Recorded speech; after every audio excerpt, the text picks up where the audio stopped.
Pessoal, eu tô chegando com um vídeo muito importante, forte, aqui no canal do motorsport.com no YouTube. Felipe Nasser, para muitos, tem mais talento do que ele pôde mostrar na Fórmula 1. A primeira temporada dele foi fina, foi realmente fabulosa, marcou 27 pontos contra 9 do companheiro Marcus Ericsson, isso em 2015. Em 2016, o cenário mudou completamente. A Sauber estava com problemas financeiros e isso fez com que o jogo se virasse contra Felipe Nasser. Ele vai falar sobre esse tema aqui e eu vou trazer um personagem novo. Thiago Conte, mecânico de composição da Sauber, trabalhou 6 anos na equipe, era do carro do Felipe Nasser e pela primeira vez ele resolveu abrir o jogo do que ele testemunhou com os próprios olhos. Você não vai acreditar nos detalhes dessa história. Antes de apresentar o depoimento dos dois, eu peço que você se inscreva no canal, ative as notificações, deixe o seu like e divulgue esse espaço que está mostrando para você a verdade da Fórmula 1, a realidade crua dessa categoria implacável. Você imaginava que o jogo era um e ele é completamente diferente. Vamos lá. Esse começo na Fórmula 1 não poderia ter imaginado melhor. O ano de 2015 foi um ano produtivo, né, porque o carro até então tinha recursos para se desenvolver, né, a equipe ainda estava sadia, ainda tinha uma estabilidade financeira, só que isso acabou rápido, né? Já no meio do ano de 2015 para o final, a equipe quase que entrou em falência, né? E foi daí que surgiu, enfim, depois de eu ter pontuei na corrida da China, pontuei no Mônaco, onde mais? Singapura, Estados Unidos. Fiz 27 pontos. Pra você ter ideia, eu fiz 27 Sim. pontos naquele primeiro ano, terminei o ano em 13º, que foi a mesma posição que o Leclerc terminou seu primeiro ano de Fórmula 1. Ele também terminou na 13ª posição. Lógico, né? Eu com a Sauber, ele com a Alfa Romeo, mas só estou fazendo uma comparação para vocês entenderem o que foi um primeiro ano. Foi um ano muito bom essa estreia, né?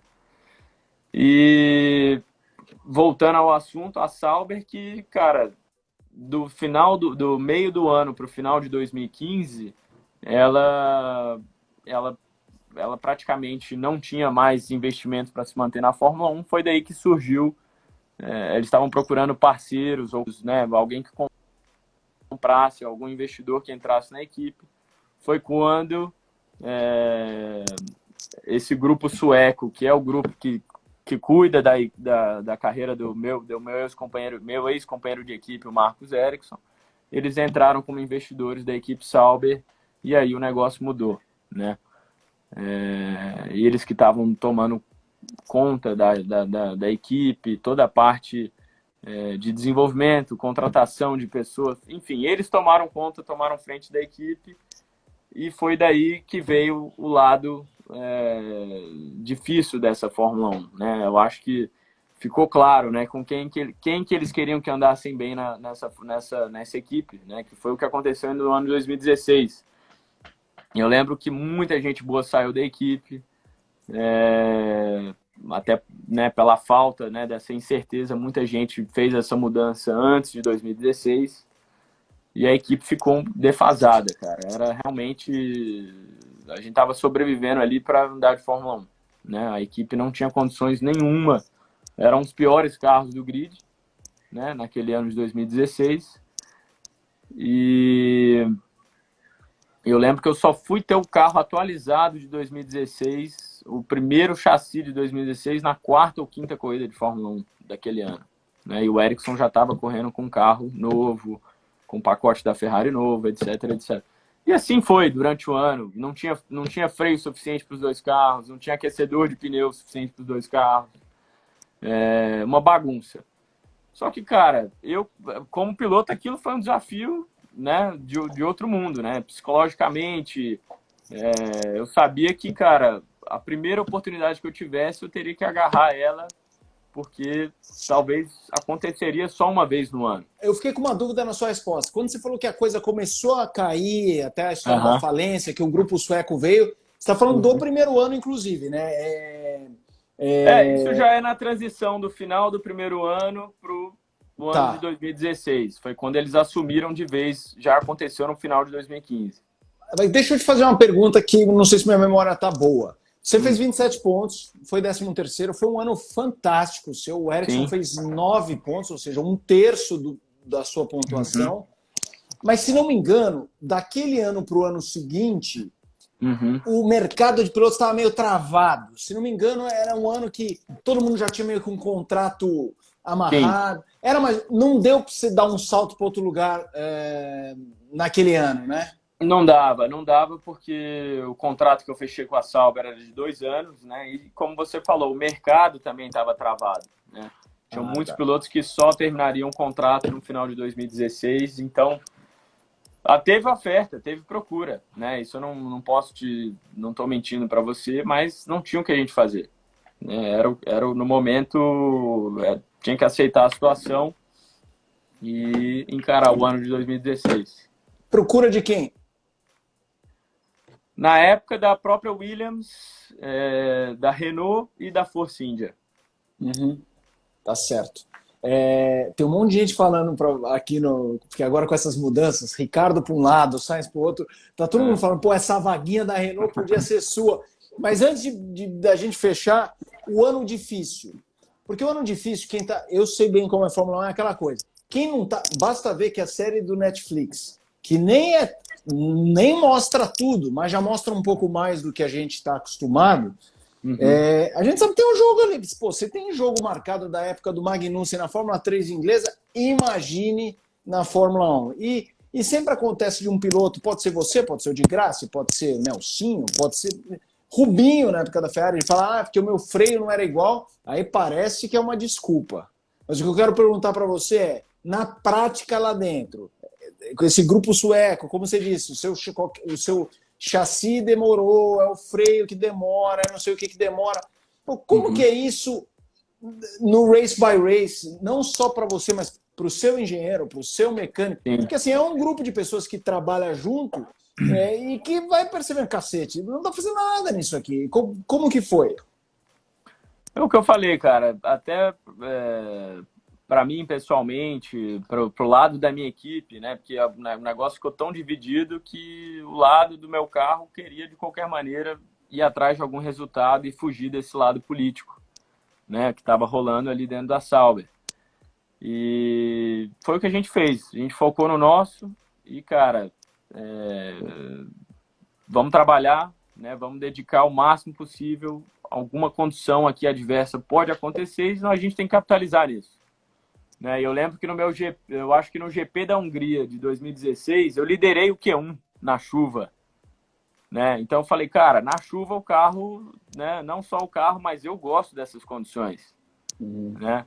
Então liderei um Q1 que foi, cara, incrível. Né? Eu até devo ter aqui nos arquivos essa foto, eu liderando o Q1 de Sauber, que na época era o pior carro da Fórmula 1. Esses momentos são gratificantes, esses momentos são legais pra caramba. Né? E Felipe, o ano foi terrível, teve essa história aí de Ericsson, e assim, como o Ericsson é um cara que não tinha um ranqueamento alto, as pessoas não acham ele brilhante, quando viam ele na sua frente, era assim, pô, o que está acontecendo com o Felipe Nasser? Perder pro Ericsson não pode e tal. Naquela época eu já não cobria mais Fórmula 1, todas as corridas, que depois que meu filho nasceu eu parei. O que eu ouvi é que houve uma rota de colisão do seu staff, não sei se é Amir, Robertson, sei lá, com o Sauber. De fato, o clima ficou insustentável ou não foi assim? Não, cara, eu acho que...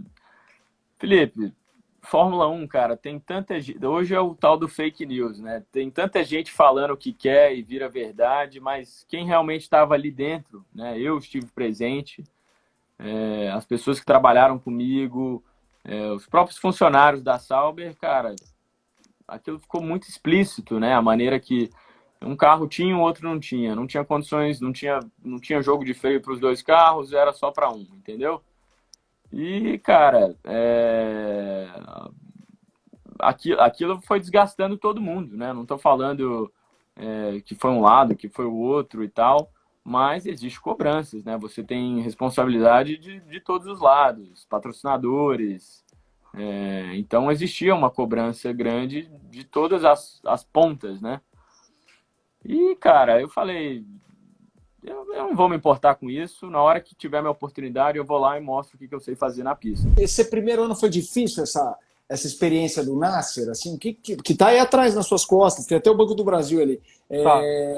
Já que você viu aqui, essa asa aqui é a asa realmente dessa corrida, que esse carro aqui é o carro do Nasser, tá? Eles, por eu ter pedido as contas e saído da Fórmula 1, eles me deram de presente, que falaram que tinha tudo a ver comigo, porque que era o Banco do Brasil, eu sou brasileiro. Só que depois eu fui descobrir, eu fui no computador mesmo, realmente ver que o meu chefe do meu setor disse, ele foi lá e escolheu a peça do Nasser mesmo, que foi usada no carro do Nasser. Porque ele sabia que era amigo do Nasser, e ele me deu. Essa peça aqui é a peça original nessa corrida que me deram de presente, né? Para muita gente o Nasser é um talento absurdo e um cara que teria uma história muito maior na Fórmula 1, mas ele foi para os Estados Unidos e está brilhando nos Estados Unidos. Você tem essa percepção? O Nasser era casca grossa? Ó, tá, eu espero que me desculpem, tá? A Salve me desculpa, mas chegou a hora de falar a verdade. E eu sou um dos mais afetados por isso, tá? Me dói muito ainda escutar tudo que é verdade, foi a verdade mesmo, tá?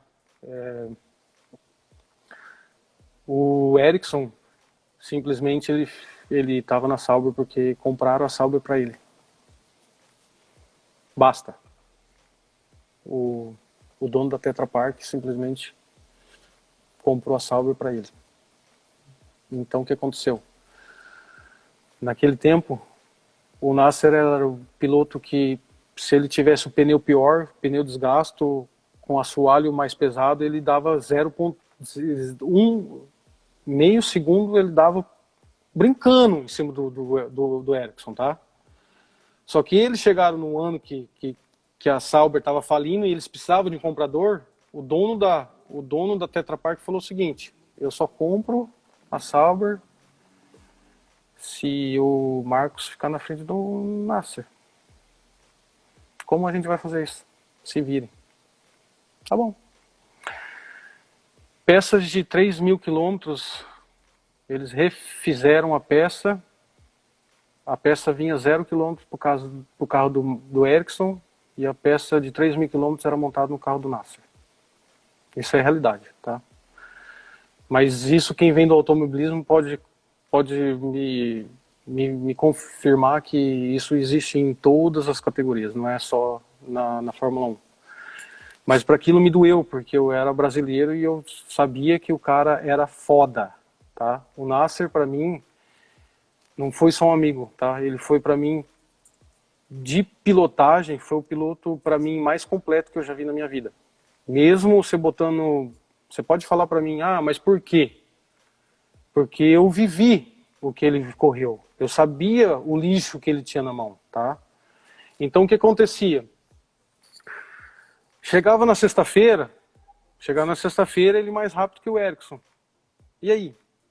O que a gente vai fazer? Normalmente, o ano passado, o Ericsson copiava o setup do Nasser, colocava no carro no sexto, na sábado, e ficava pertinho dele. No ano seguinte foi diferente. O Nasser fazia o setup completamente. O Nasser acertou o setup do carro. Eles pegavam o setup do carro do Nasser e passavam para o carro do Ericsson. E no carro do Nasser, eles simplesmente boicotavam, tá? Botavam o carro do Nasser, por exemplo, tem um carro de Fórmula 1, ele tem 3 suspensão na frente, ele tem 3 eixos de suspensão na frente, tá? 2 que assim, um no meio que faz essa rotação da suspensão, né? Um abre sozinho, o outro sozinho, e o terceiro, que é o terceiro elemento, ele faz a rotação dos 2 juntos, tá? Então o carro estava completamente acerto, você sabe, certeza que o carro ia entrar no top 10 ou 12, 13, local 12, 13. O Nasser, sábado de manhã, ele virava o mesmo tempo, o Ericsson junto com ele. Top. O Nasser saía do carro feliz, olhava para mim com um sorriso aqui em cima. Entrava no carro de qualifying, virava, a 2 segundos mais lento que o Nasser, que o Ericsson, com o mesmo carro. E eles queriam falar pro Nasser que o carro era o mesmo que ele tinha andado há 2 horas atrás. Só que eu, como mecânico, comecei a fragar o movimento, tá?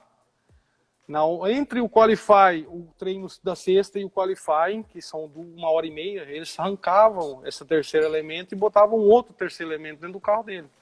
E esse terceiro elemento, eu vou dizer para você, um piloto pode dizer para mim, o carro fica não só inguiável, ele fica completamente desequilibrado. E para que a mídia achasse que o Ericsson era mais rápido, eles começaram a fazer essa brincadeira. Só que no começo, passava uma corrida, eu por trás das câmeras, por trás do jogo, eu comecei a pensar, o que fizeram de errado? E só escutando os dois lados, o piloto e a equipe. A equipe jurando que não, a gente não fez nada, e que o carro é o mesmo. Aí eu fiquei, tipo, espiando mesmo, sabe? Para descobrir o que estava acontecendo, né? Não só fatos, e sim eu queria saber a verdade. Só que não tinha como. O Nasser entrava no carro, ele fazia... Eu sabia que ele ia fazer milagre, chegava na hora, cagava... Não dava certo, tá? Descia do carro puto, não conversava com ninguém, nem comigo, saía fora. Hoje eu dou razão para ele. E eu chorava, porque eu sabia da realidade, né? Que a gente não tinha dinheiro, a gente ia falir, só que... E aí? Era o meu amigo. Era o piloto que eu mais ajudava, né? Eu era o mecânico dele. Então, ali para mim ficou muito claro que alguma coisa estava errada, tá? Que o Nasser era muito rápido. Ele é muito rápido. Você viu que ele chegou nos Estados Unidos como foi campeão no primeiro ano, tá? E com pilotos... Não, com pilotos que estavam para se aposentar, tá? Hoje que ele tem piloto de verdade, os 3 Felipe. Para mim, hoje é o time certo. Só que o Nasser tinha o pior, vamos dizer assim, o Cadillac, que era uma banheira, a Penske, o carro mais rápido, e não sei como eles conseguiram ser campeão com um dos piores carros e com o Nasser. Porque o Nasser sentava dentro do carro, lá para 15º, ganhava a corrida, tá? Eu fiquei 1 ano, tá? Depois que eles demitiram o Nasser no Brasil fez os 2 pontos, recebeu 40 milhões, a gente ia receber zero no fim do ano, porque era o último. Com aqueles 2 pontos a gente passou a Manor e ficou em 9º e recebeu 40 milhões de euros pela Fórmula 1 de premiação. Sim. O Nasser que deu esses 40 milhões para a equipe, e a equipe chegou no fim do ano e demitiu ele e botou o alemão, que era na verdade, o Verlaine ele veio porque a Mercedes pagou 4 milhões de euros naquela época e a Sauber precisava de dinheiro e aconteceu o que aconteceu, tá? Mandaram o Nasser embora. E na live do Manasseh ele disse que também no fim desse ano, ficando ou não ficando, ele já estava de saco cheio, porque ele viu que ferraram ele.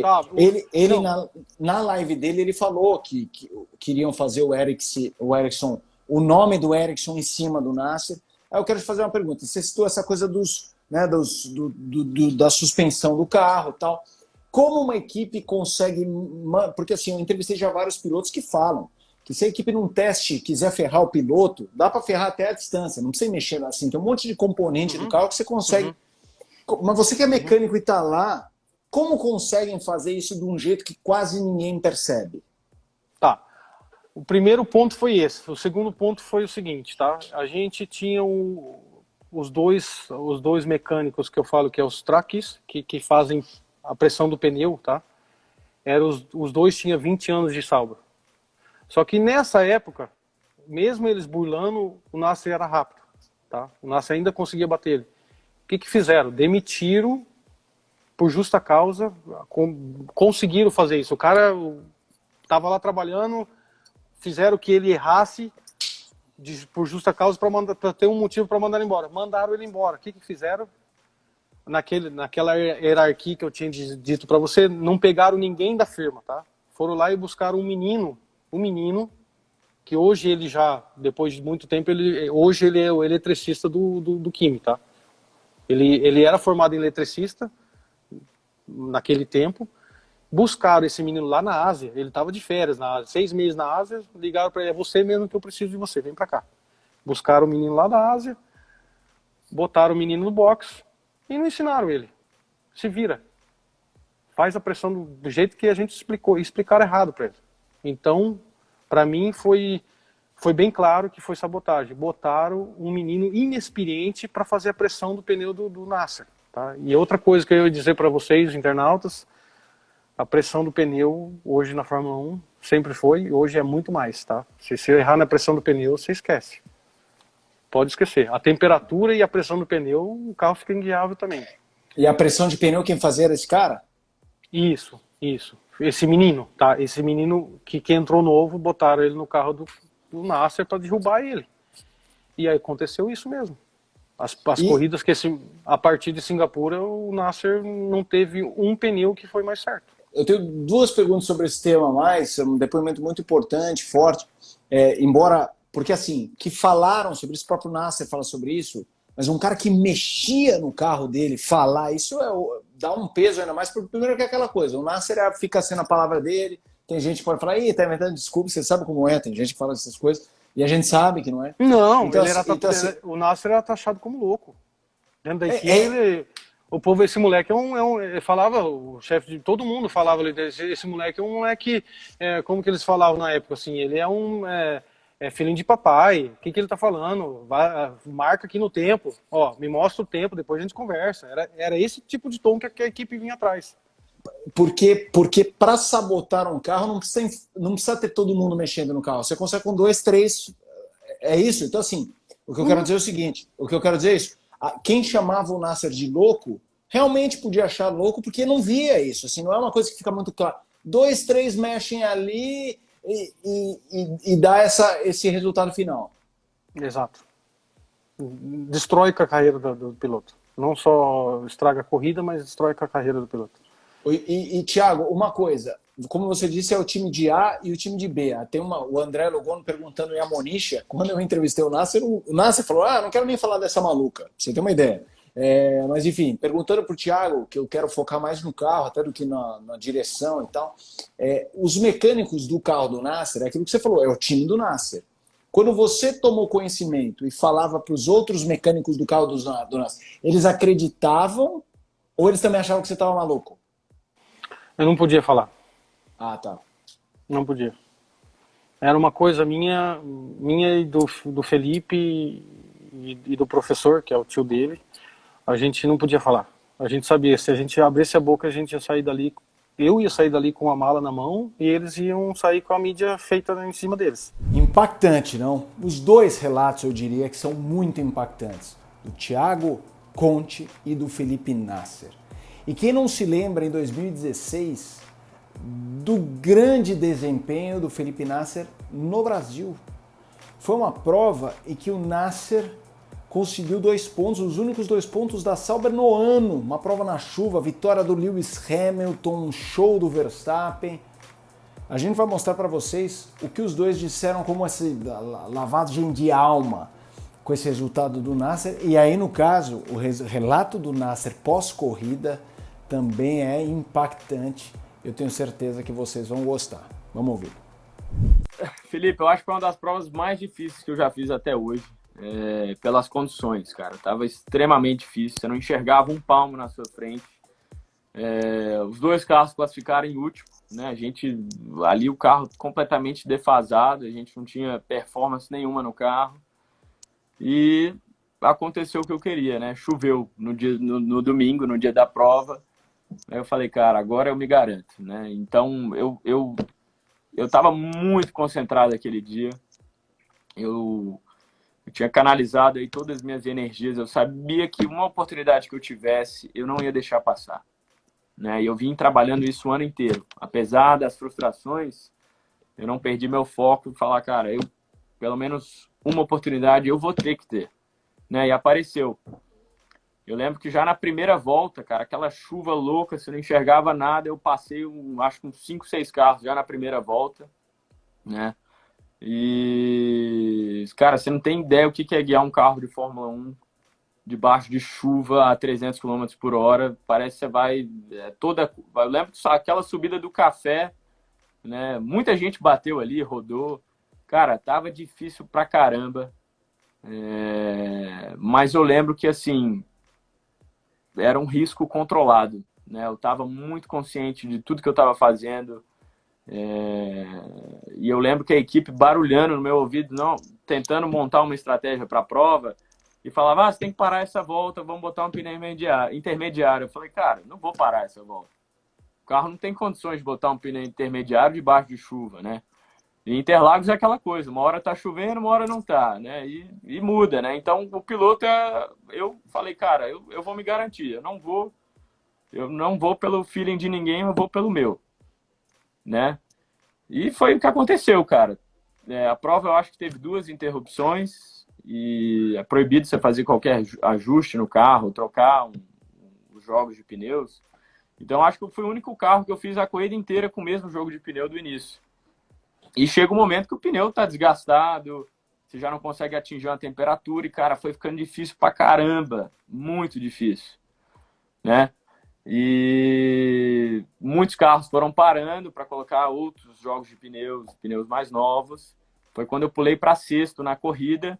E eu falei, cara, faltando agora, sei lá, 30 minutos para acabar a prova, eu só preciso me garantir, eu não preciso errar, né? O que eu preciso fazer é dificultar os outros carros, né? Alguma hora eles vão passar, não tem jeito, né? Você competir com uma Ferrari, uma Red Bull, é impossível, né? Os carros tinham uma diferença muito grande, né, de performance. E, cara, é o que eu te falei, eu estava muito presente naquele momento, eu estava realmente, eu acho que uma das provas que eu estava mais concentrado e mais capitalizei nessa energia que eu te falei, né, eu dediquei anos da minha carreira, anos de experiência na pista, e aquele momento para mim era tudo, né, então quando eu cruzei a linha de chegada e aquele 9º lugar, eu falo que tem o mesmo sabor de uma vitória, né? Porque ninguém sabe tudo que aconteceu ali dentro da equipe, né? Esse lado político, essa frustração que, poxa, eu via na cara do pessoal, dos funcionários, né? Nos mecânicos, ninguém com esperança nenhuma, cara. E aquele resultado, até quem queria esconder não conseguiu esconder, né? Essa emoção. Né? Depois que eu cruzei a linha de chegada, virou festa, né? E, cara, para mim como piloto foi o que eu falei, eu tenho uma gratidão enorme, eu tenho um sentimento assim muito bom daquela prova e, cara, segurei carros melhores, enfim, fiz tudo que eu tinha que fazer. E aqueles 2 pontos rendeu uma bonificação enorme para a equipe, né? Não só na pontuação, mas em dinheiro, né? Eu acho que em torno de 40 milhões de dólares, alguma coisa assim. E porque a gente conseguiu passar a mano no campeonato, né? Então tem a premiação da Fórmula 1. E, cara, mas ao mesmo tempo a Fórmula 1 não é justiça para ninguém, né? É um meio que as pessoas não entendem. Pô, por que um carro é melhor que o outro? Por que um piloto está andando melhor que o outro?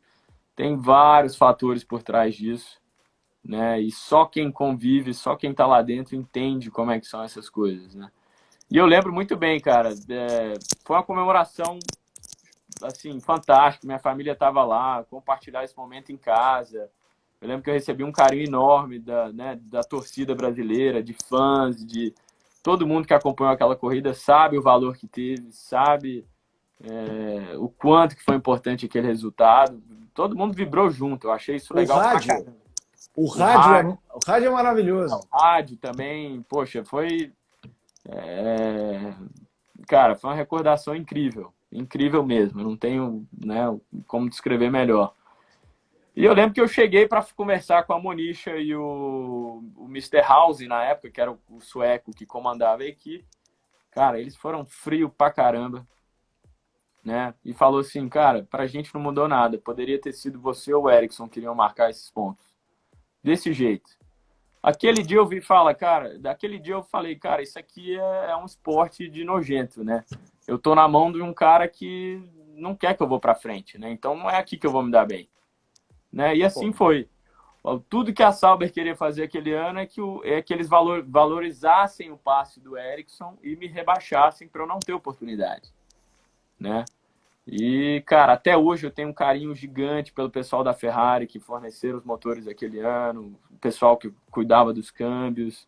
Então eu sei de quem realmente estava do meu lado e quem estava cagando para essa história, né? Ali, você falou, quer saber? Tipo, você olhou para o Amir e falou, Amir, tá boa, vamos andar em outro lugar, eu quero que esses caras se explodam, ou é porque não abriu uma chance também, puta, por ter sido um ano que ficou essa imagem, pô, o Felipe tá andando ali na mesma balada que o Ericsson, puta, que vergonha, e aí a coisa não abriu um caminho para você. Por que o 2017 não aconteceu para você na Fórmula 1?